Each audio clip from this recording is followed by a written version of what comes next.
La frontière, deuxième partie, aujourd'hui la typologie des frontières.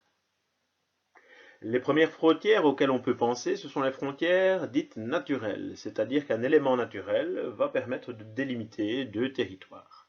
On peut penser notamment à la frontière franco-espagnole qui est constituée par le massif pyrénéen.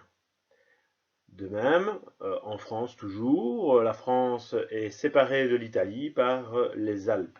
Donc le relief constitue un élément qui peut être constitutif d'une frontière naturelle.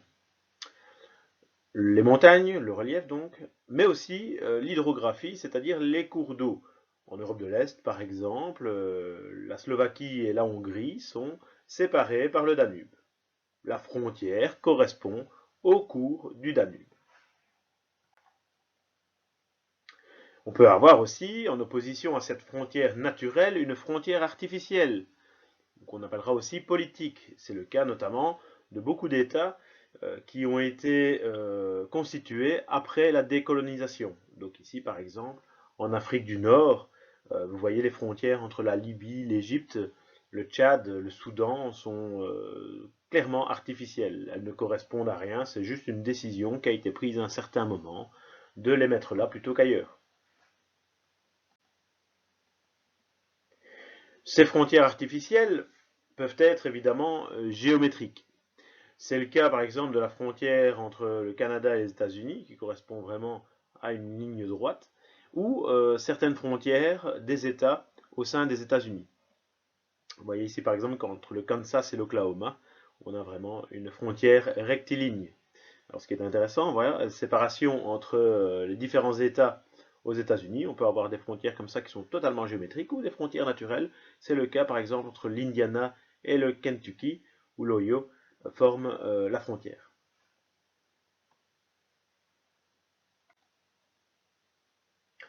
La frontière peut être aussi décidée à partir d'éléments anthropogéographiques. Anthropos, c'est l'homme en grec, donc des éléments vraiment de géographie humaine. Ça peut être le cas quand on a deux communautés qui parlent une langue différente. Là où l'on change de langue, en quelque sorte, va constituer l'endroit où on va placer la frontière. Alors nous connaissons très très bien ça en Belgique, puisque la frontière linguistique, vous voyez ici, qui a un peu plus de 50 ans, ben, est vraiment un exemple de cette frontière, de ces frontières anthropogéographiques. Mais on pourrait éventuellement imaginer d'autres critères que simplement le critère linguistique. Ça peut être bien sûr le critère ethnique, religieux, euh, qui peuvent fournir de base à une frontière anthropogéographique. Une frontière, qu'elle soit naturelle, géométrique ou anthropogéographique, c'est toujours une convention, c'est toujours une décision d'humains qui décident de créer une séparation à cet endroit-là. Alors ici, vous voyez par exemple des images prises à partir de Google Earth. La frontière franco-belge au niveau de Gouny-Chaussée, donc c'est au sud de Mons, ben vous voyez que la frontière, c'est une route. La frontière correspond au tracé d'une route, mais qui est vraiment située en plein champ, et il n'y a aucun élément physique qui permet de distinguer, si ce n'est la route qui a été tracée par les hommes. Autre cas ici, une des frontières libyennes en plein désert qui ne correspond vraiment à aucun élément. Donc c'est vraiment une décision des hommes de placer les frontières à ces endroits-là.